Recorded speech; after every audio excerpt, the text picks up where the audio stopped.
तत्त्वे सदा लीनो रामकृष्ण समाज्ञया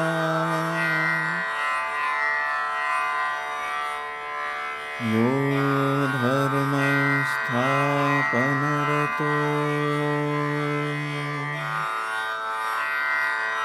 वीरेशं तं नमाम्यहम्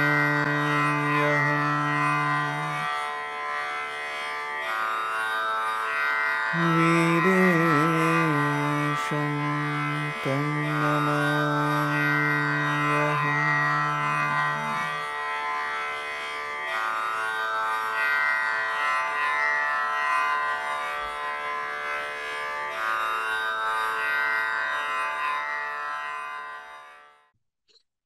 मुनित्रयं नमस्कृत्य तदुक्ते परिभाव्य च वैयाकरणसिद्धान्तकौमुदीयं विरच्यते। अथ अपत्याधिकारप्रकरणम्। स्त्रीपुंसाभ्यां नञ्स्नयो भवनात् इति स्त्रीपुंसशब्दयोः क्रमात् धान्यानां भवने क्षेत्रे इत्यस्मात् प्रागर्थेषु नञ्स्नयौ प्रत्ययौ उक्तौ। तत्र यद्यपि तेन तुल्यं क्रिया चेद् वतिः इति वतिप्रत्ययः अपि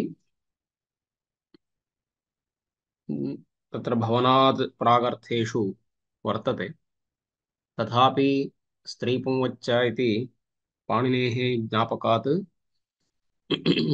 वत्यर्थे स्त्रीपुंसाभ्यां नञ्स्नयौ न भवतः इति ज्ञायते। अतः स्त्रीवत् पुंवत् इत्येव प्रयोगः भवति तेन तुल्यं क्रिया चेत् इति अर्थे। पुनः द्विगोर्लुगणपत्ये इति सूत्रम्। द्विगोः लुक् अनपत्ये।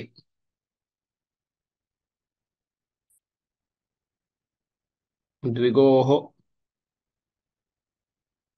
इति षष्ठ्यन्तं पदम्, लुक् प्रथमान्तम्, अनपत्ये इति सप्तम्यन्तम्।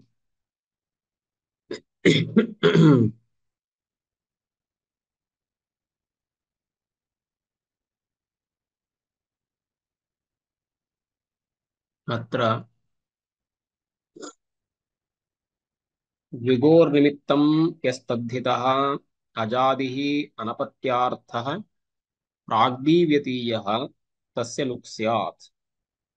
पञ्चसु कपालेषु संस्कृतः पुरोडाशः पञ्चकपालः इति उदाहरणम्।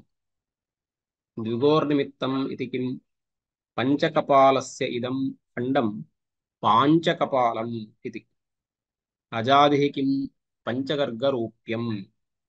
अनपत्ये किं? द्वयोर्मित्रयोः अपत्यं द्वैमित्रिः इति एतस्य सूत्रस्य मूलमस्ति। इदानीं बालमनोरमाम् अवलोकयामः। द्विगोर्लुगनपत्ये द्विगोः इति हेतुत्वसम्बन्धे षष्ठी। द्विगोः इति षष्ठी विभक्तौ अस्ति। तस्य अर्थः हे षष्ठ्यर्थः हेतुः नाम निमित्तम् इत्यर्थः। लुक्श्रवणात् प्रत्ययस्य इति उपस्थितम्। द्विगोः लुग् अनपत्ये लुक् इति अस्ति। लुक् कस्य भवति? लुक् तु प्रत्ययस्य एव भवति, यतोहि प्रत्ययस्य लुक्श्लुलोपः इति अस्ति। अतः लुक् इति शब्दश्रवणेन प्रत्ययस्यैव लुक् भवति इति प्रत्ययस्य इति ज्ञायते। अनन्तरं प्रत्ययादर्शनस्यैव लुक्त्वात् लुक् इति व्यवहारः प्रत्ययस्य लुक्श्लुलोपः इति वर्तते इति सूत्रेण प्रत्ययस्य लुक् इति। अतः लुक् इति श्रवणेन प्रत्ययस्य इत्येव ज्ञायते। पुनः कस्य लुक् इति वक्तव्यं नास्ति, प्रत्ययस्य एव लुक् इति ज्ञायते एव। तथा च द्विगुनिमित्तस्य प्रत्ययस्य लुग् इति लभ्यते। एतावत्पर्यन्तं किं लब्धं? द्विगोः इति हेतुत्वे षष्ठी, निमित्तत्वे षष्ठी इति उक्तम्। अतः द्विगोः इति षष्ठ्यन्तश्रवणात् द्विगोर्निमित्तस्य प्रत्ययस्य लुक् इति एतावता ज्ञातम्। प्रत्ययाः अपि नैके वर्तन्ते। कृत् प्रत्ययाः वर्तन्ते, तद्धितप्रत्ययाः वर्तन्ते, तिङ् प्रत्ययाः वर्तन्ते, सुप्रत्ययाः वर्तन्ते। तर्हि कस्य प्रत्ययस्य लुक् भवति इति प्रश्नः तथैव अस्ति।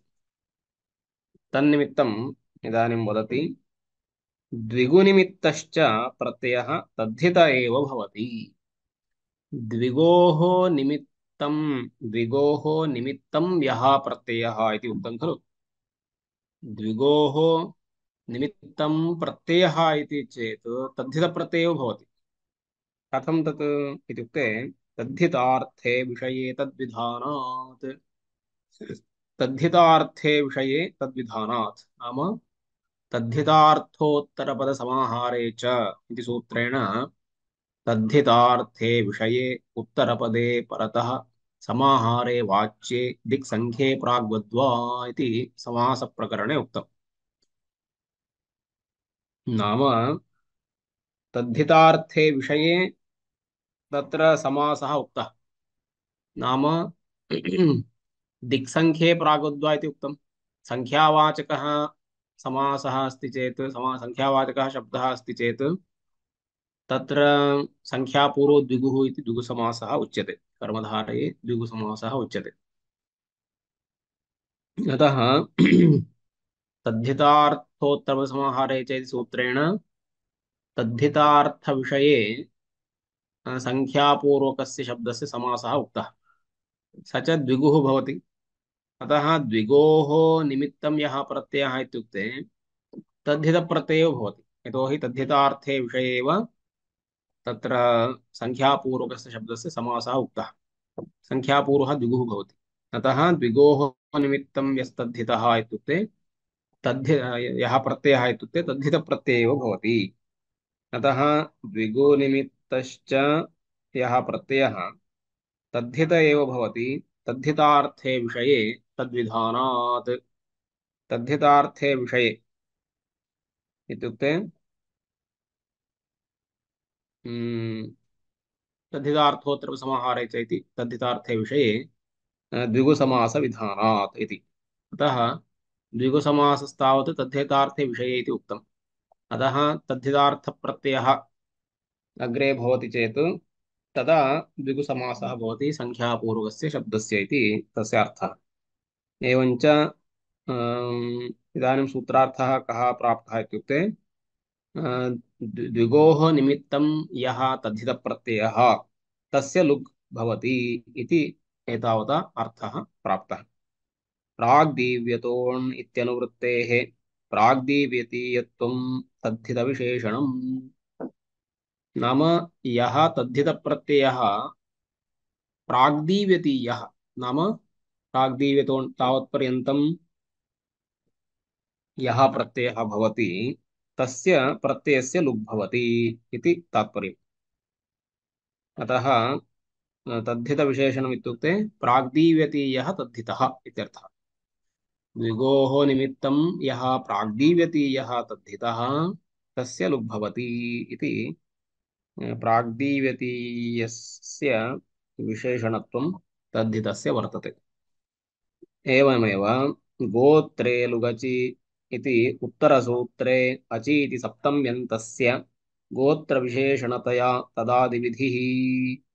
अग्रे उत्तरसूत्रे, अग्रिमसूत्रे गोत्रे लुगचि इति उक्तम्। नाम गोत्रापत्ये इति। तत्र गोत्रे लुगचि गोत्रे अलुक् अचि इति उत्तरसूत्रे अचि इति सप्तम्यन्तस्य गोत्रविशेषणतया अचि इति सप्तम्यन्तस्य गोत्रविशेषणतया तदादिविधिः। अतः गोत्रे लुगचि इति सूत्रात् अचि इति अपकृष्यते। अग्रिमसूत्रात् पूर्वसूत्रे अपकर्षणं क्रियते। तर्हि अचि इति आगतम्। अचि इति इदानीं कस्य विशेषणम् इति चेत् अचि अनपत्ये इति। अनपत्ये इति सप्तम्यन्तमस्ति। अतः अचि इति इदानीम् अपकृष्टं यत् पदमस्ति तत्र यस्मिन् विधिस्तदादावल्ग्रहणे इति परिभाषया तदादौ नाम अजादौ अनपत्ये इति एवं रूपेण अनपत्यशब्दस्य विशेषणं भवति। नाम अचीति सप्तम्यन्तस्य गोत्रविशेषणतया यथा अत्र अग्रे अजादेः गोत्रप्रत्ययस्य इति उक्तं तद्वद् अत्रापि अजादेः अजादौ अनपत्ये अनपत्ये अर्थे इति तदादिविधिः सिद्धः। अतः तत्र अजादौ इति अजादावित्यर्थकम् अचीति पदम् इह अपकृष्यते इति उक्तम्। नाम गोत्रे लुगचि इति सूत्रात् अत्र अचि इति अपकृष्यते। तच्च षष्ठ्या परिणतं तद्धितविशेषणम्। अत्र इदानीं तद्धितस्य नाम तद्धितप्रत्ययस्य लुक् इति उक्तम्। तद्धितप्रत्ययः कीदृशः इत्युक्ते अनपत्यार्थे विद्यमानः। यतोहि अनपत्ये इति उक्तम्। अपत्ये तु खलु तद्धितप्रत्ययः भवति। तर्हि अनपत्यार्थे तद्धितप्रत्ययः भवेत् इति तात्पर्यम्। अनपत्यार्थे यः तद्धितप्रत्ययः अस्ति सः अजादिः भवेत् इति अचि इति अनपत्ये इत्यस्य विशेषणत्वे अजादिः अनपत्यार्थः नाम अजादौ अनपत्ये इत्यस्य तात्पर्यम्। अतः अजादिः अनपत्यार्थः द्विगोः निमित्तं यः तद्धितप्रत्ययः तस्य लुक् भवति इति तात्पर्यम्। अतः तदेव तत्सर्वं मनसि निधाय दीक्षितेन इयं वृत्तिः लिखिता। द्विगोः निमित्तं यस्तद्धितः अजादिः अनपत्यार्थः प्राग्दीव्यतीयः तस्य तद्धितप्रत्ययस्य लुक् भवति इति। नाम द्विगोः निमित्तस्य तद्धितस्य अजाद्यनपत्यार्थस्य प्राग्दीव्यतीयस्य लुक् भवति इति। नाम यः तद्धितप्रत्ययः अस्ति सः अजादिः भवेत् अनपत्यार्थः भवेत् प्राग्दीव्यतीयः भवेत् द्विगोः निमित्तमपि भवेत्। तादृशस्य तद्धितप्रत्ययस्य लुक् भवति इति तात्पर्यम्। उदाहरणं पश्यामः ज्ञायते। पञ्चसु कपालेषु संस्कृतः पुरोडाशः पञ्चकपालः इति रूपम्। पञ्चकपालः इत्यत्र अण् प्रत्ययस्य लुक् जातः अनेन सूत्रेण। अतः पाञ्चकपालः इति न भवति। निमित्तस्यापाये नैमित्तिकस्यापि अपायः इति परिभाषा अस्ति। अतः आदिवृद्धिरपि नास्ति। प्रत्ययः नास्ति यद् आदिवृद्धिरपि नास्ति। अतः पञ्चकपालः इत्येव जातं। तत्र कथं प्रक्रिया भवति इत्युक्ते पञ्चसु कपालेषु संस्कृतः पुरोडाशः इति विग्रहे तद्धितार्थोत्तरपदसमाहारे च इति सूत्रेण समासो भवति। पञ्च सुप् कपाल सुप्। इदानीं संस्कृतः पुरोडाशः इत्यर्थे संस्कृतं भक्षाः इति सूत्रेण अण् प्रत्ययो भवति। अतः पञ्च पञ्चन् इति अस्ति नकारस्य लोपे पञ्च कपाल अण् इति वर्तते। इदानीं तत्र समासः अस्ति एव। समासत्वात् प्रातिपदिकसंज्ञा भवति अथवा तद्धितान्तत्वात् प्रातिपदिकसंज्ञा भवति। सुपः लुकि पञ्च कपाल अण् इति अस्ति। इदानीं पञ्च कपाल अग्रे अ। इदानीम् आदिवृद्धिः प्राप्ता परन्तु अनेन सूत्रेण अण् प्रत्ययस्यैव लुक् विधीयते। द्विगोः निमित्तं नाम अत्र पञ्चसु कपालेषु संस्कृतः पुरोडाशः इति संस्कृतः पुरोडाशः इति यः अर्थः सः तद्धितार्थः। यतोहि संस्कृतं भक्षाः इति सूत्रेण अत्र अण् प्रत्ययः भवति। संस्कृतं नाम संस्कारेण प्राप्तं परिष्कृतम् इति। तादृशं तत्र भक्षाः भक्षयितुं योग्यमिति। अतः संस्कृतं भक्षाः इति सूत्रेण अण् प्रत्ययो भवति। यस्य अण् प्रत्ययस्य लुक् अनेन क्रियते। कथम् इति चेत् इदानीं पञ्चकपाल अण् इति वर्तते। अत्र द्विगोः निमित्तं यः तद्धितः नाम द्विगुसमासनिमित्तं तद्धितार्थोत्तरसमाहारे चेत् सूत्रेण द्विगुसमासनिमित्तं यः तद्धितप्रत्ययः नाम अण् प्रत्ययः सः कथमस्ति अजादिः अस्ति। सः अपत्यार्थे नास्ति। संस्कृतं भक्षाः इति संस्कृतम् इत्यर्थे वर्तते। अतः अपत्यार्थे नास्ति। अजादिः वर्तते। पुनः प्राग्दीव्यतीयः तु अस्त्येव। अतः तस्य अण् प्रत्ययस्य अनेन सूत्रेण लुक् भवति। लुक् भवति चेत् पञ्चकपाल इत्येव जातम्। इदानीं प्रातिपदिकत्वात् सुबुत्पत्तौ ऋत्वे विसर्गे च पञ्चकपालः इति रूपम्। पञ्चकपालः पुरोडाशः इति। अतः पञ्चसु कपालेषु संस्कृतः पुरोडाशः पञ्चकपालः इति उदाहरणमस्ति। अतः तद्धितार्थोत्तरपसमाहारे च इति सूत्रम् आवश्यकम्। एवमेव संस्कृतं भक्षाः इति सूत्रेण अण् प्रत्ययः आवश्यकः। तदा एव अत्र अनेन सूत्रेण लुक् प्रवर्तते। अपत्याद्यर्थरहितस्य अपत्यार्थरहितस्य अजादि तद्धितप्रत्ययस्य अण् प्रत्ययस्य लुक् भवति इति। अतः मूलरूपमेव तिष्ठति पञ्चकपाल इत्येव पञ्चकपालः इति। इति एतदेकं दल नाम उदाहरणमस्ति। पञ्चकपालः पुरोडाशः। पुरोडाशः इति हविर्द्रव्यमस्ति। यज्ञयागादिषु प्रयुज्यमानं सक्तुभिः निर्मितं द्रव्यं सः भवति पञ्चकपालः। पञ्चसु तत्र कपालेषु पात्रेषु यः संस्कृतः वर्तते नाम पक्वादिकं कृतं पाकादिकं कृतं तादृशः यः पदार्थो वर्तते द्रव्यं वर्तते तदेव भवति पञ्चकपालः इति। अतः पञ्चकपालः इति उदाहरणम्। इदानीं दलप्रयोजनमुच्यते। तस्मात् पूर्वं तत्र बालमनोरमायां पञ्चकपाल इति संस्कृतं भक्षाः इति अण् तद्धितार्थे द्विगुः तद्धितार्थोत्तरपदसमाहारे इति सूत्रेण द्विगुः अणः लुक् नाम संस्कृतं भक्षाः इति सूत्रेण यः अण् प्रत्ययः कृतः तस्य लुक् भवति। प्रत्ययलक्षणाभावान्नादिवृद्धिः।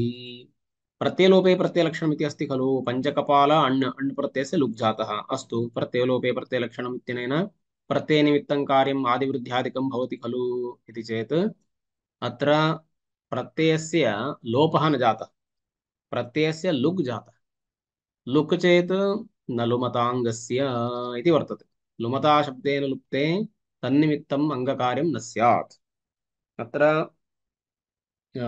लुकालुप्तत्वात् प्रत्ययलक्षणं न भवति। प्रत्ययलक्षणं नास्ति चेत् तत्र अण् प्रत्ययस्य लुकि पुनः आगमनं नास्ति। पुनः नास्ति चेत् इदानीं पञ्चकपाल इत्येव रूपं पञ्चकपालः इति। तदा प्रत्ययलक्षणत्वाभावात् न आदिवृद्धिः। अत एव पाञ्चकपाल इति न जातं पञ्चकपाल इत्येव। अतः आदिवृद्धिं नास्ति। प्रत्ययलक्षणे प्रत्ययलोपे प्रत्ययलक्षणम् इति अत्र न प्रवर्तते यतोहि नलुमताङ्गस्य इति निषेधो वर्तते। अतः प्रत्ययलोपे तन्निमित्तम् अङ्गकार्यं न भवति। इदानीं द्विगोर्निमित्तम् इति किं दलप्रयोजनम् उच्यते। द्विगोः निमित्तम् इति किम्। द्विगोः निमित्तं यस्तद्धितः इति द्विगोः निमित्तमेव भवेत् इति किमर्थम् इति चेत् पञ्चकपालस्य इदं खण्डं पाञ्चकपालम् इति रूपं भवति। पञ्चकपालस्य इदं खण्डं पाञ्चकपालम्। पञ्चकपालस्य इदं खण्डं पञ्चकपालस्य इदं खण्डम् इति पञ्चकपालशब्दः कथं निष्पन्नः इत्युक्ते इदानीं यदुक्तं तथैव साधनीयं। पञ्चसु कपालेषु संस्कृतः पुरोडाशः इत्यर्थे तत्र अणिविवक्षिते द्विगुसमासे पुनः द्विगोर्लुगनपत्ये सूत्रेण अणः अण्प्रत्ययस्य लुकि पञ्चकपाल इति इदानीं सिद्धं। नाम पञ्चकपाल नाम पुरोडाशः इति इदानीं सिद्धमस्ति। तस्मात् नाम पञ्चकपालस्य पुरोडाशस्य इदम् इदं नाम इदं खण्डं नाम पुरोडाशस्य अयं खण्डः इदं खण्डम् इति तत्र इदम् इत्यर्थे पञ्चकपालस्य इदमित्यर्थे तस्येदम् इति सूत्रेण अणि आदिवृद्धौ पाञ्चकपालम् इति अत्र अणः लुक् न भवति। तस्येदमिति सूत्रेण विधीयमानस्य अण् प्रत्ययस्य लुक् न भवति। किमर्थम्? अणः द्विगुनिमित्तत्वाभावादिति भावः। तस्येदमिति सूत्रेण यः अण् प्रत्ययः विधीयते तम् अण् प्रत्ययं निमित्तीकृत्य अत्र द्विगुसमासो न भवति। अतः द्विगुसमासस्य निमित्तम् अत्र तस्येदमिति सूत्रेण विधीयमानः अण् प्रत्ययः नास्ति।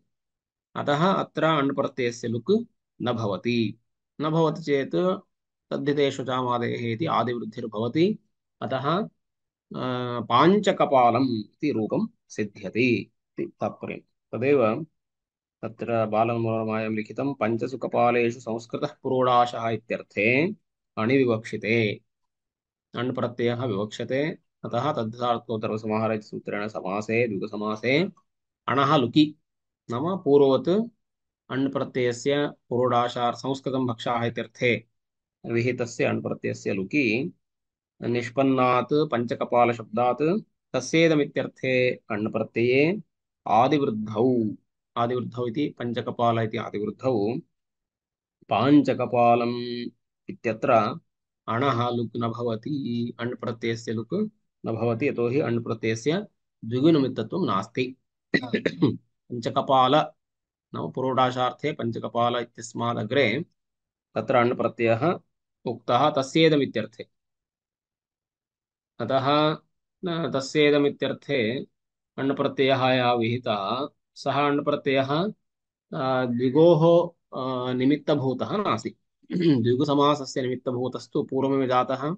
पञ्चसु कपालेषु संस्कृतः पुरोडाशः इत्यर्थे पूर्वमेव अण् प्रत्ययः कृतः तस्य लुक् कृतः द्विगोर्लुगानपत्ये सूत्रेण। तस्मादनन्तरं तस्येदमिति इदमर्थे अण् प्रत्ययः उच्यते। सः यः अण् प्रत्ययः सः द्विगुसमासस्य निमित्तं नास्ति। अतः अत्र लुक् नास्ति। अपि तु तस्येदमिति अण् प्रत्यये आदिवृद्धौ पाञ्चकपालम् इति रूपं सिद्ध्यति। एवमेव अजादिः इति किम्? एकवारं बालमनोरमां पठित्वा अनन्तरं तत्त्वबोधिनीं पठामि। अजादिः इति किम्? पञ्चगर्गरूप्यम् इति अस्ति। पञ्चगर्गरूप्यं पञ्चभ्यः गर्गेभ्यः आगतम् इति हेतुमनुष्येभ्यो अन्यतरस्यां रूप्यः इति रूप्यप्रत्यये पञ्चभ्यः गर्गेभ्यः आगतम् इति तथा आगतम् इत्यर्थे हेतुमनुष्येभ्यो अन्यतरस्यां रूप्यः इति रूप्यप्रत्यये पञ्चगर्गरूप्यमिति सिद्ध्यति। अत्र पञ्चभ्यः गर्गेभ्यः आगतम् इत्यर्थे रूप्यप्रत्ययः।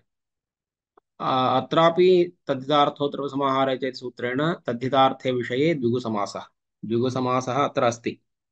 एवमेव रूप्य इति तद्धितप्रत्ययः अपि अस्ति। आपत्यार्थेऽपि नास्ति यतोहि तथा आगतम् इत्यर्थे तत्र प्रत्ययः अस्ति। अयं तत्र रूप्यप्रत्ययः प्राग्दीव्यतीयः अपि अस्ति।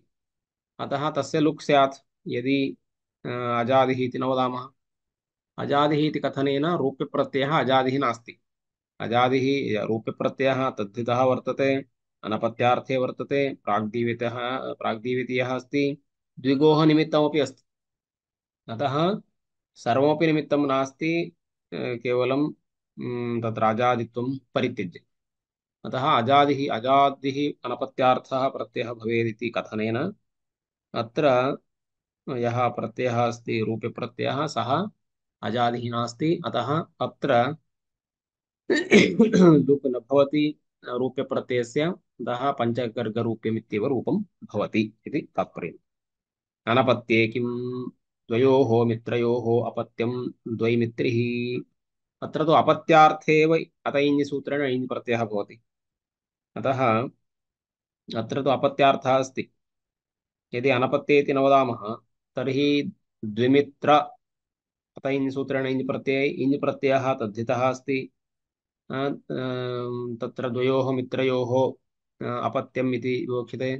तत्र तद्धितार्थोत्तरसमाहारे च सूत्रेण समासः अपि प्राप्यते। अतः द्विगोः निमित्तम् अत्र तद्धितप्रत्ययः इञ् प्रत्ययः अजादिः प्राग्दीव्यतीयः अस्ति। तथापि तस्य लुक् न भवति, यतोहि अयं तु इञ् प्रत्ययः अपत्यार्थे विद्यते। अतः इन् प्रत्ययस्य लुक् न भवति, अपि तु इन् प्रत्ययो भवति। अतः इन् सूत्रेण अतः द्वैमित्रिः इति रूपं सिद्ध्यति इति तत्र मूलस्य आशयः। इदानीं तत्र तत्त्वबोधिनीं बालमनोरमां पठामि। पञ्चगर्गरूप्यं पञ्चभ्यः गर्गेभ्यः आगतम् इत्यर्थे हेतुमनुष्येभ्यः इति रूप्यप्रत्ययः। तद्धितार्थोत्तरसमाहारे इति द्विगुसमासनिमित्तत्वेऽपि रूप्यप्रत्ययस्य द्विगुसमास समासनिमित्तत्वेऽपि अजादित्वाभावात् न लुक् इति भावः।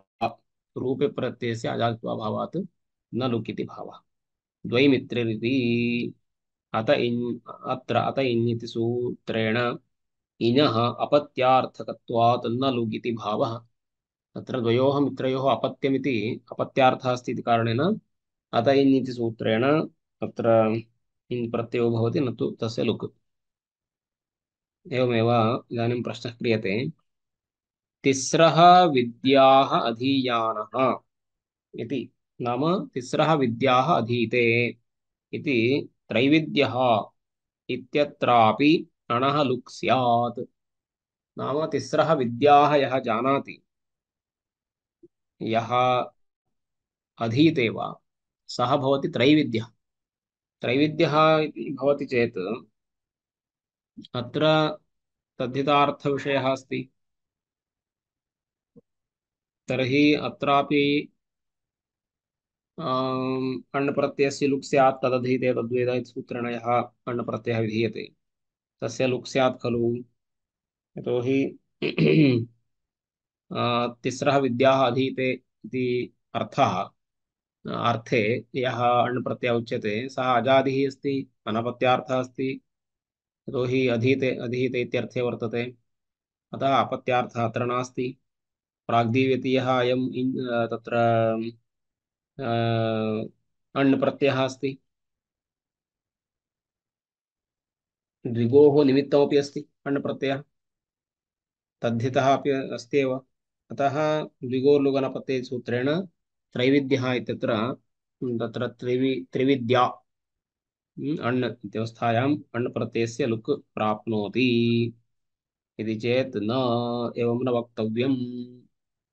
तत्र त्रैविद्यः इत्यत्र त्र्यवयवा विद्या, नाम अवयवसहिता विद्या एव त्रिविद्या भवति। अत्र शाखपार्थिवत्वात् समासः शाकपार्थिवादीनां सिद्धे उत्तरलोकस्य उपसंख्यानम् इति तत्र वार्तिकेन समासे त्रिविद्या नाम त्र्यवयवा विद्या त्रिविद्या इति जातम्। तत्र तिस्रः विद्याः अधीते एवं रूपेण तद्धितार्थविषये अत्र समासः नास्ति। नाम त्रयवयवा विद्या त्रिविद्या इति शाकपार्थिवत्वात् समासः। त्रिविद्यामधीते वेद वा त्रैविद्यः इति इदानीं इति विग्रहे त्रिविद्याशब्दात् अणः द्विगुनिमित्तत्वाभावात्। नाम त्रिविद्यामधीते त्रैविद्यः इति विग्रहे त्रिविद्याशब्दात् अण् प्रत्ययः यः अस्ति, नाम त्रिविद् त्रिविद्यामधीते वेद वा इति। अतः त्रिविद्यामधीते वेद वा इत्यत्र त्रिविद्यशब्दात् यः अण् प्रत्ययः विधीयते सः अण् प्रत्ययः द्विगोः निमित्तं न भवति। यतोहि अत्र तावत् त्र्यवयवा विद्या त्रिविद्या इति अस्ति, सङ्ख्यापूर्वः अस्ति एव, परन्तु अत्र द्विगुनिमित्तत्वाभावात् नाम द्विगुसमासस्य निमित्तमेव तत्र अण्प्रत्ययो न भवति।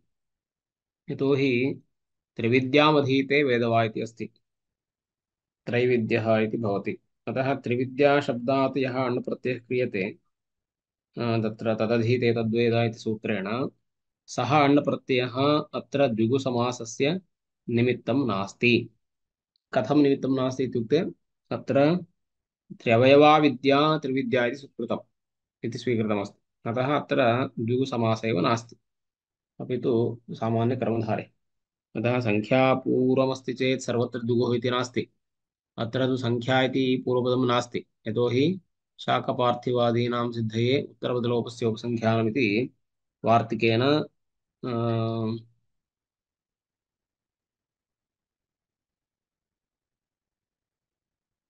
हम्म, तत्र मध्यमपदलोपि समासः इति वयं वदामः। वस्तुतः उत्तरपदस्य लोपः त्र्यवयवा इत्यत्र उत्तरपदं किम् अवयवशब्दः, अतः तस्य लुक् भवति। अतः त्रिविद्या इति जातं, त्रिविद्या नाम त्रयवयवा विद्या इत्यर्थः। पुनः त्रिविद्या इति शब्दात् त्रिविद्यामधीते वेदवा इत्यर्थे पुनः अण् प्रत्ययः कृतः। अत्र यः अण् प्रत्ययः अस्ति सः द्विगोः निमित्तं न, यतोहि त्रिविद्या शब्दात् खलु। यदि तिस्राः विद्याः अधीते इति विग्रहं स्वीकुर्मश्चेत् तदा द्विगोः निमित्तं भवति अण् प्रत्ययः, परन्तु अत्र तावत् त्र्यवयवा विद्या त्रिविद्या इति स्वीकृत्य कर्मधारे समासः नाम शाकपार्थत्वात् समासः उक्तः, स च तद्धितप्रत्ययः त्रिविद्याशब्दात् उक्तः, सः द्विगोः निमित्तं नास्ति, द्विगुसमासस्य निमित्तं न भवति। अतः तत्र द्वैमित्रिः इत्येव तत्र रूपं भवति, द्वयोः मित्रयोः अपत्यम्, अतः इञ् प्रत्ययस्य लुक् नास्ति इत्यर्थः। प्राग्दीव्यतीयस्य इति किम्, प्राग्दीव्यतीयार्थः इति किमर्थम् उक्तम्, तत्र द्विगोर्निमित्तं यस्तद्धितः अजादिः अनपत्यार्थः तस्य लुक् इति पर्याप्तम्। तत्र प्राग्दीव्यतीयस्य तस्य लुक् इति किमर्थम् इति चेत् प्राग्दीव्यतीयस्य इति किं पञ्चभ्यः कपालेभ्यः हितं पञ्चकपालीयम् इति पञ्चभ्यः कपालेभ्यः हितं, तस्मै हितम् इत्यर्थे तत्र छप्रत्यये ईयादेशे पञ्चकपालीयम् इति रूपं भवति। पञ्चभ्यः कपालेभ्यः हितं पञ्चकपालीयम्, अतः अत्र छप्रत्ययस्य छस्य स्थाने यः ईयादेशो जातः तस्य लुक् न भवति इति तात्पर्यम्। किमर्थं लुक् न भवति इति चेत् अयं यः छप्रत्ययः सप्रत्ययः प्राग्दीव्यतीयेषु नास्ति, ततः परमस्ति, अतः अस्य प्रत्ययस्य लुक् नास्ति। अतः पञ्चकपालीयम् इति भवितुमर्हति, पञ्चभ्यः कपालेभ्यः हितं पञ्चकपालीयम् इति छप्रत्ययरूपं भवति। एवमेव इदानीं तत्र तत्त्वबोधिन्यां द्विगोर्लुगनपत्ये द्विगोरिति षष्ठी तदर्थश्च हेतुत्वं, नाम षष्ठ्यर्थः कः इति चेत् हेतुत्वं कारणं निमित्तम् एवं रूपेण अर्थः। तच्च भाविनः अपि उपपद्यते, तच्च हेतुत्वं भाविनः अपि नाम अग्रे विधीयमानस्य प्रत्ययस्यापि उपपद्यते, बुद्ध्याध्यवसायादित्याशयेन आह, बुद्ध्या एव तत्सर्वं परिकल्प्यते इति। द्विगोर्निमित्तमिति अजादिः अनपत्यार्थः इति एतच्च उत्तरसूत्रात् इत्युक्ते गोत्रे लुगचि इति सूत्रात् अचि इति अपकर्षः लभ्यते, अथवा वाग्रहणमनुवर्त्य प्रथमाद्वा इति वाग्रहणमनुवर्त्य व्यवस्थितविभाषाश्रयणेन वा, व्यवस्थितविभाषा इति काचित् भवति, नाम विकल्पः सर्वत्र न प्रवर्तते विकल्पत्वेन, क्वचित् स्वातन्त्र्यरूपेणापि प्रवर्तते। यथा इदानीं द्विगोः एतत् वाग्ग्रहणमनुवर्त्य व्यवस्थितविभाषा इति विषये। नाम विभाषा अपि व्यवस्थिता, नो चेत् विकल्पः इति सर्वत्र विकल्पः तदपि भवति एतदपि भवति इति चेत् क्वचित् पाणिनिना किं कृतं, व्यवस्थितविभाषा इति उक्तं। व्यवस्थितविभाषा इत्युक्ते विभाषा अपि व्यवस्थिता वर्तते, नाम विकल्पः अपि व्यवस्थितो वर्तते, सर्वत्र विकल्पः नास्ति, क्वचिदेव विकल्पः इति तात्पर्यम्। अतः तत्र वाग्ग्रहणमनुवर्त्य व्यवस्थितविभाषाश्रयणेन तत्र अजादिः अनपत्यार्थः इति रूपार्थः सिद्ध्यति इति तस्य आशयः। प्राग्दिव्यतीयः किम्, तदेव उक्तं, पञ्चभ्यः कपालेभ्यः इदं पञ्चकपालीयम् इति। पञ्चभ्यः कपालेभ्यः इदं पञ्चकपालीयं, वृद्धाच्छ इति च प्रत्यये ईयादेशे पञ्चकपालीयम् इत्येव भवति, न तु पाञ्चकपालीयम्। अथवा पञ्चकपालः च प्रत्ययस्य लुकि पुनः पञ्चकपालः इति स्यात्। अतः पञ्चसु कपालेषु संस्कृतः प्रोडाशः इति तत्र पञ्चकपालः, अत्र पञ्चभ्यः कपालेभ्यः हितम् इति तस्मै हितम् इति तत्र छप्रत्यये पञ्चकपालिमित्येव भवति, न तु तस्य तत्र छप्रत्ययस्य लुक्। एवं रूपेण तत्र बालमनोरमायां तत्त्वबोधिन्यां च यदुक्तं तस्य सारः अस्य सूत्रस्य। कोऽपि प्रश्नः अस्ति प्रष्टुमर्हन्ति।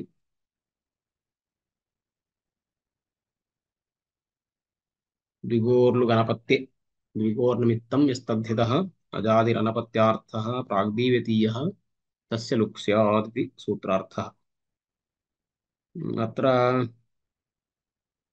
एतावत्पर्यन्तं समासप्रकरणे तत्र द्विगुसमासः उक्तः, तद्धितार्थोऽत्र समाहारे चेत् सूत्रमपि उक्तमस्ति। अतः समासविषये इदानीं चिन्ता नास्ति। अतः समासः अवगम्यते तर्हि अग्रे तद्धितप्रत्ययः अपि ज्ञायते।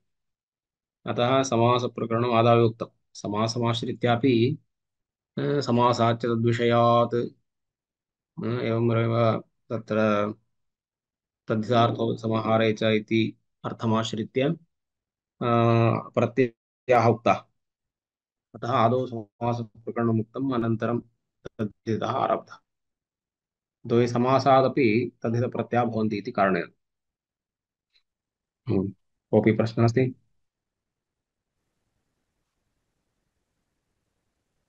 नैव। हम्म। इदानीं एवं रूपेण दलप्रयोजनम् उक्तं, नाम सर्वमपि दलम् आवश्यकं। तत्र द्विगोर्निमित्तम् इत्यपि आवश्यकम्, अजादिः इत्यपि आवश्यकम्, अनपत्ये इत्यपि आवश्यकम् इति दलप्रयोजनम् उक्तं। तत्र सूत्रे अविद्यमानानि पदानि कथम् आगतानि इत्यपि तत्त्व बालमनोरमायां स्पष्टतया प्रतिपादितं, क्वचित् तत्त्वबोधिन्यामपि निरूपितम्। यतोहि द्विगोः लुक् अनपत्ये इति पदत्रयमेव अस्ति। अत्र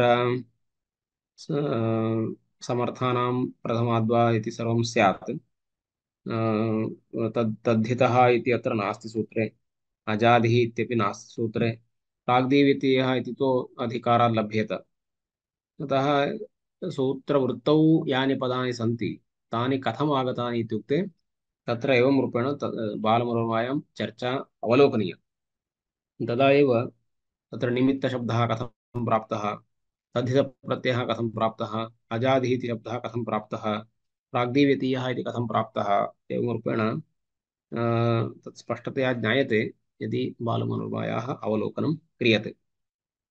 अतः सूत्रं तु द्विगोः लुक् अनपत्ये इति त्रिपदमेव, परन्तु अन्यानि पदानि कथम् आगतानि इत्युक्ते एतेषां पदानां सामर्थ्यादेव। लुग् इत्युक्ते कस्य लुक्, प्रत्ययस्य लुक्। प्रत्ययः कीदृशः इत्युक्ते तद्धितप्रत्ययः एव इति पुनः निर्णीतम्, यतोहि तद्धितार्थोत्तरसमाहारे सूत्रेण समासविधानात्। पुनः अनपत्ये इति उक्तम्, अनपत्यार्थः उक्तः। अनपत्ये इत्यत्र कस्य विशेषणम् इत्युक्ते अचि इत्यस्य विशेषणं, यतोहि अनपत्यार्थे सः अच् प्रत्ययः एव नाम अजादिरेव भवति। अजादिः अनपत्यार्थः तद्धितप्रत्यये एव प्राप्यते। अतः तत्र अजादिः इत्यपि अपकर्षणात् प्राप्तं। प्राग्दीवितः इति प्राग्दीवितोऽण् इति अधिकारः अस्ति एव, अतः तावत्पर्यन्तं तस्य लुक् स्यात् इति अस्य तात्पर्यमस्ति। महोदय, यत् छप् प्रत्यये वयम् उक्तवन्तः किल प्रत्युदाहरणे, तस्यापि अजादि एव परिगणनं कुर्मः वा? इ आदेशः भवति इति कारणेन। हा एवं सत्यं सत्यम् इ आदेशानन्तरं छप् प्रत्यये तु न प्रवृत्तिर्नास्ति। छप् प्रत्ययस्य इ आदेशस्तु अवश्यं भवति। इ आदेशे प्रश्नः क्रियते, अजादि अस्ति खलु, अनपत्यार्थः अपि अस्ति खलु, तर्हि तस्य लुक् किमर्थं न भवति इति प्रश्नः। एवम् एवम् अवगतम्। अन्ये महोदय, अत्र संख्यापूर्व द्विगुः इति सूत्रमपि आगच्छति न प्रक्रियायां? संख्यापूर्व द्विगुः इति तत् सूत्रं। संज्ञासूत्रमस्ति। आम्। इदानीं समासः तावत् तद्धितार्थोत्तरसमाहारे चेत् सूत्रेणैव समासः। अच्छा। यदि यदि संख्यापूर्वः अस्ति सः द्विगुः भवति इति संज्ञासूत्रम्। संख्यापूर्वः अत्र न प्रवर्तते वा प्रवर्तते। प्रक्रिया? पञ्चकपाल इत्यत्र न आगच्छति सूत्रयुक्तम्? अवश्यं प्रवर्तते एव। अस्तु, भवति। धन्यवादः। अत एव द्विगोः निमित्तम् इति उच्यते खलु। आम्। द्विगोः निमित्तं यः तद्धितः इति उच्यते। द्विगुः इति कथं प्राप्तः? संख्यापूर्वो द्विगुः।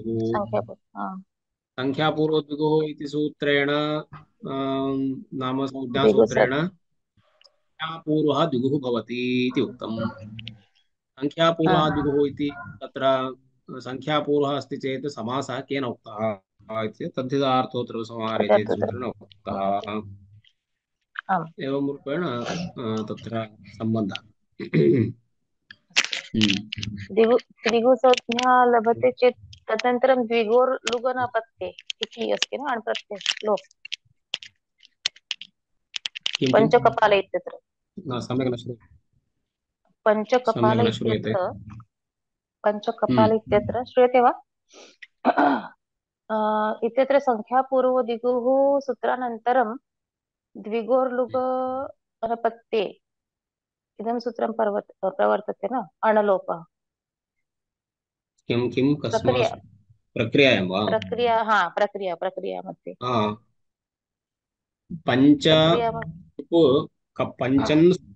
पञ्चन् सुपु कपाल सुपु। इदानीं तद्धितार्थे विषये नाम तद्धितप्रत्ययः न जातः, परन्तु तद्धितप्रत्ययम् अग्रे करिष्यामः। तद्धितार्थे विषये तत्रापि तथैव उक्तं, तद्धितार्थोत्तरसमाहारे इत्यत्र तद्धितार्थे विषये इति उक्तं। नाम तद्धितार्थे प्रत्ययः करिष्यते इति। अतः इदानीं प्रश्नः कृतः, परन्तु पञ्चन् सुप् कपाल सुप् इत्यर्थे इति पञ्चसु कपालेषु संस्कृतः पुरोडाशः इति संस्कृतः पञ्चसु कपालेषु संस्कृतः इति तद्धितार्थमाश्रित्य पूर्वमेव समासं कुर्मः। तद्धितार्थे अण्प्रत्ययं परिकल्प्य, नाम अग्रे वयं प्रत्ययं करिष्यामः। अग्रे इत्युक्ते प्रक्रियायां परं करिष्यामः इति मनसि निधाय इदानीं तद्धितार्थोत्तरपदसमाहारे सूत्रेण समासं कुर्मः। समासानन्तरं पुनः प्रातिपदिकसंज्ञा भवति, सुपः लुक् भवति, नकारलोपो भवति, पञ्चकपाल इति जातम्। इदानीं तत् अण् प्रत्ययो भवति अग्रे। समासः जातः। इदानीं तत्र अनेन सूत्रेण संस्कृतं भक्षाः इति सूत्रेण पञ्चकपालशब्दात् अण् प्रत्ययो भवति। पञ्चकपाल अण्। इदानीम् अग्रे प्रक्रिया अण् नकारस्य संज्ञा लोपः पञ्चकपालः इति अस्ति। वृद्धिः प्राप्ता। परन्तु अनेन सूत्रेण अण्प्रत्ययस्य लुगेव विधीयते। लुग् भवति चेत् अण्प्रत्ययो नास्ति, प्रत्ययलोपे प्रत्ययलक्षणम् इत्यपि नास्ति, यतोहि लुक् अस्ति, नलुमाङ्गस्य इति निषेधो वर्तते। अतः पञ्चकपाल इत्येव स्थितम्। इदानीं तद्धितान्तत्वात् प्रायः सुप्रत्यये ऋत्वे विसर्गे च पञ्चकपालः इत्येव। पञ्चकपालः सम्यक् अतः आदौ तद्धितार्थं परिकल्प्य आदौ समासः क्रियते। समासे सुप्रत्ययस्य लुक्, पुनः इदानीं तत्र अण् प्रत्ययः संस्कृतं भक्षाः इति सूत्रेण। अण् प्रत्यये अणः लुक्, तथा प्रक्रिया। धन्यवादः, अवगतम्। वेङ्कटवरद मूर्ति प्रश्नं। Sorry, this last sentence in Balamanorma, Pragduviyati yasya iti kim. So, Vruddhachaha is not in the Pragdiviyati. Okay.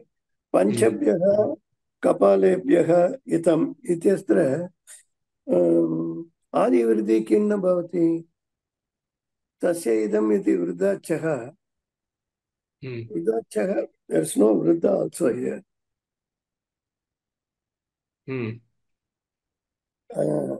कुत्र नाम दलप्रयोजने कुत्र पञ्चभ्यः गर्गेभ्यः इत्यत्र वा?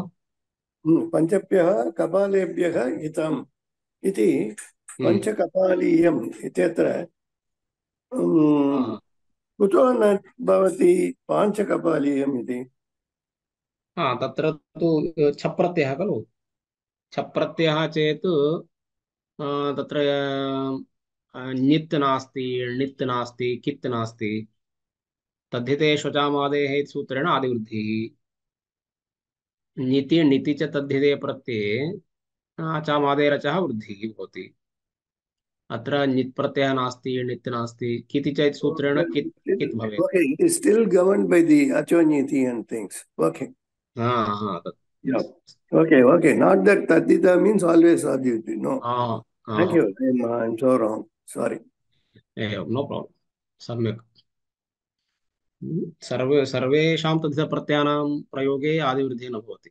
तत्र नित् प्रत्ययः, णित् प्रत्ययः, कित् प्रत्ययः अस्ति चेदेव आदिवृद्धिः भवति। अतः पञ्चकपालीयम् इत्यत्र आदिवृद्धिर्नास्ति। छप्रत्यये इ आदेशे तत्र छकारस्य इत्संज्ञापि नास्ति, यतोहि चुटु इति अस्ति, प्रत्ययाद्यौ चुटु इतौ स्तः इति प्राप्यते, परन्तु तदपवादत्वेन अत्र छस्य इयादेशो भवति। छकारस्य इयादेश आयनेयीनीयः पठ ख छ घाम प्रत्ययादीनाम् इति। फ ढ ख छ घ एवं क्रमेण अग्रे उदाहरणानि आगच्छन्ति। छ प्रत्ययः अस्ति चेत् ई आदेशः दीर्घ ई, अतः पञ्चकपालीयम्, तदीयं, मदीयं, शालीयं, मालीयम् एवं रूपेण सर्वत्र भवति। ओके।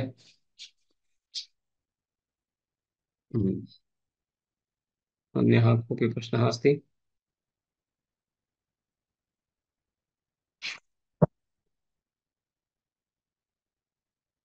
अग्रे गोत्रे लुगचि इति सूत्रम्। वस्तुतः एतत् सूत्रं पुनः आगमिष्यति। एतस्य सूत्रस्य अर्थः यदि स्पष्टतया ज्ञातव्यः, अग्रिमसूत्राण्यपि ज्ञातव्यानि भवन्ति। पुनः अग्रिमसूत्राणां व्याख्यानावसरे एतत् सूत्रं पुनः वदिष्यामि। तथापि यथाक्रमं सूत्रार्थं प्रतिपादयामः। गोत्रे अलुक् अचि इति पदच्छेदः। गोत्रे अलुक् अचि, अलुग् विधायकम् एतत् सूत्रमस्ति। नाम लुक् न भवति। इदानीं द्विगोर्लुगनपत्ये सूत्रेण लुक् उक्तः। इदानीं सः लुक् अत्र न भवति इति। कुत्र न भवति इत्युक्ते गोत्रे अचि लुक् अलुक् इति। अत्रापि अचीति अस्ति पुनः प्राग्दीवितोण् इति अस्ति प्राग्दीवितीयः अर्थः अस्ति अतः अजादौ प्राग्दीवितीये विवक्षिते गोत्रप्रत्ययस्य लुक् नाम गोत्रार्थे विद्यमानस्य प्रत्ययस्य लुक् लुक् अलुक् कस्य लुक् अलुक् प्रत्ययस्य कः प्रत्ययः गोत्रे इति उक्तं गोत्रमिति तद्धितप्रकरणे एव भवति कृदन्तप्रकरणे न भवति पुनः सुप् तिङ् तत्रापि न भवति अतः गोत्रे इति कथनेन तत्र तद्धितप्रत्ययो भवति अतः गोत्रप्रत्ययस्य लुक् न भवति इति अलुक् स्यात् इति।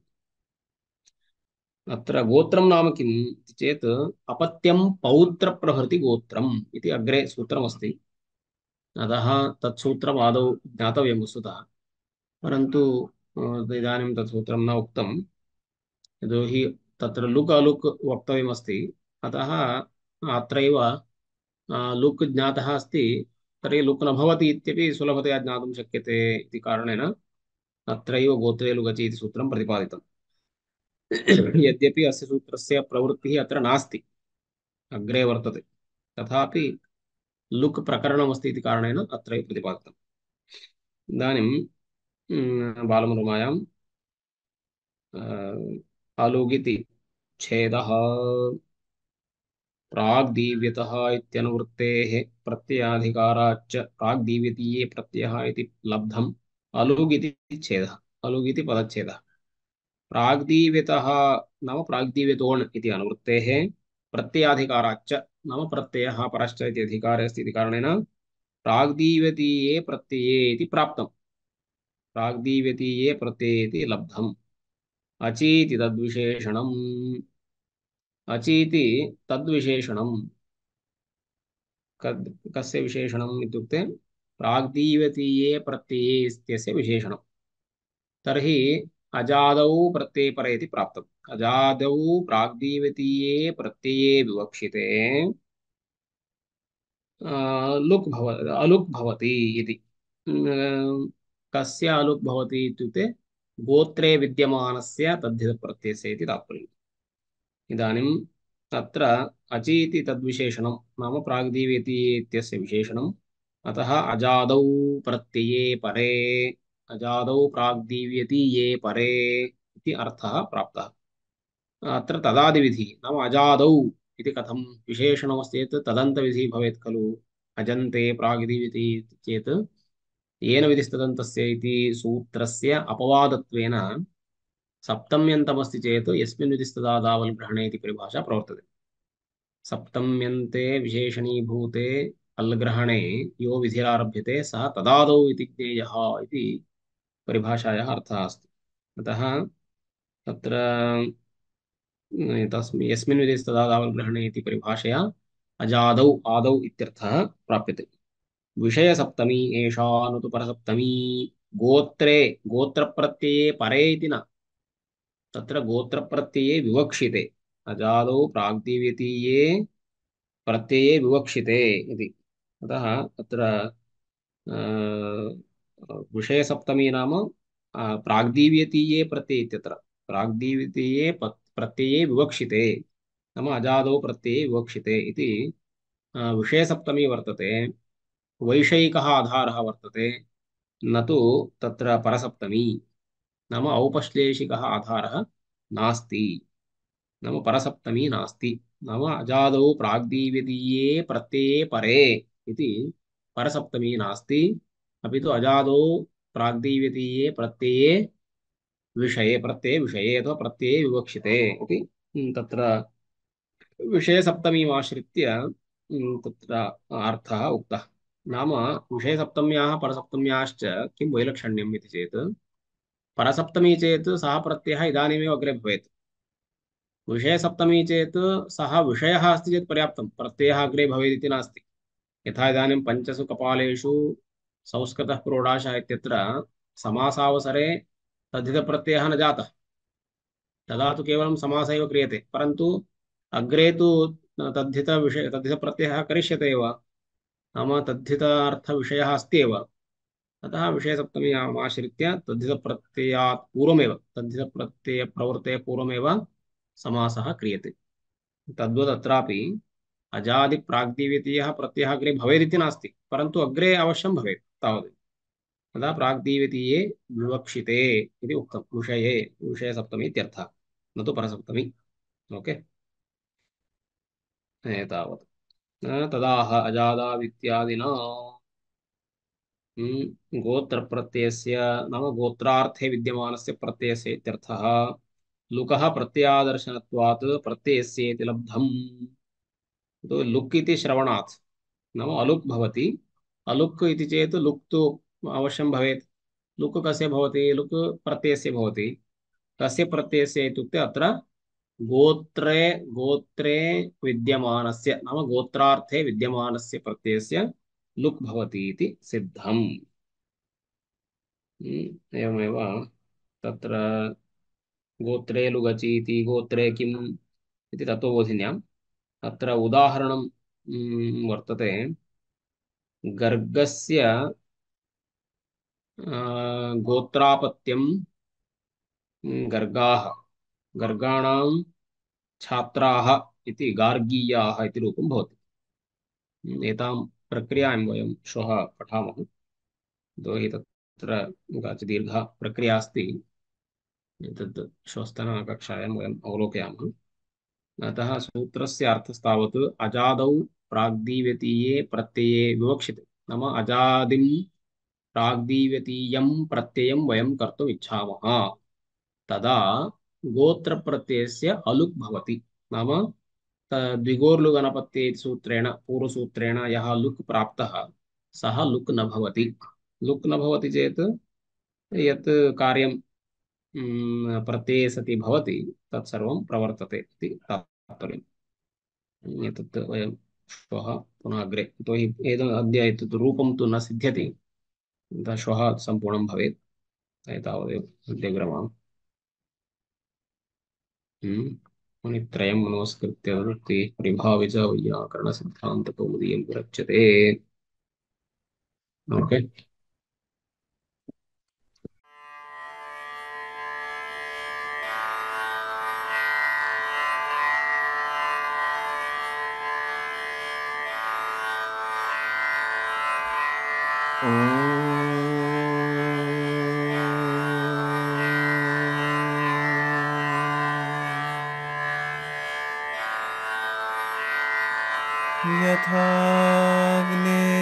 यथाग्निर्दाहिका शक्ति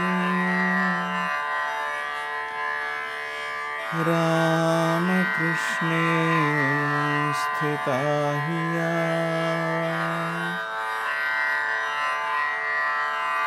सर्वविद्यास्वरूपां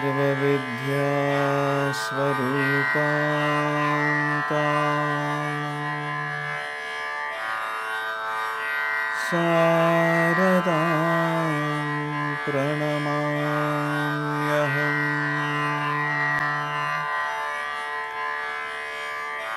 सा